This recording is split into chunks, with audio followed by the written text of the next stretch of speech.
Recently আমি আর মাম গিয়েছিলাম ব্যাঙ্গালোর মানির বাড়ি, মানে ডেভিডের মাসির বাড়িতে। অফিসে ডেভিড একদমই ছুটি পেল না, তাই আমি আর মাম গেছিলাম। আমার সাথে একা যেতে হবে বলে মাম ভয়ের চোটে কেঁদেই ফেলেছে ডেভিডের কাছে। একদমই না, অ্যাকচুয়ালি ডেভিড আর মামের বন্ডিংটা ভীষণ স্ট্রং, তাই ওরা খুব ইমোশনাল হয়ে গিয়েছিল। অ্যাকচুয়ালি প্রত্যেকটা সন্তানের সাথেই তার মায়ের বন্ডিং ভীষণই স্পেশাল হয়, বাট ডেভিড আর মামেরটা এক্সেপশনাল ওয়ান। মামের মুড ঠিক করার জন্য এয়ারপোর্টের সমস্ত সিকিউরিটি চেকিং অ্যান্ড অল হওয়ার পরেই ফ্লোরিস থেকে নেওয়া হয়েছিল একটা দার্জিলিং টি।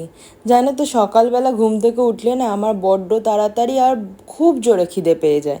ভেবে দেখলাম মানির বাড়ি পৌঁছাতেও 12টা মতো তো বেজেই যাবে, তাই আমার জন্য সাবওয়ে থেকে একটা ডাবল এগ স্যান্ডউইচ নেওয়া হয়েছিল, আর মামের জন্য নিয়েছিলাম পনির টিক্কা স্যান্ডউইচ। মামেরটা বেশি ভালো খেতে ছিল, মামেরটা ছিল কৈলাস পর্বত থেকে।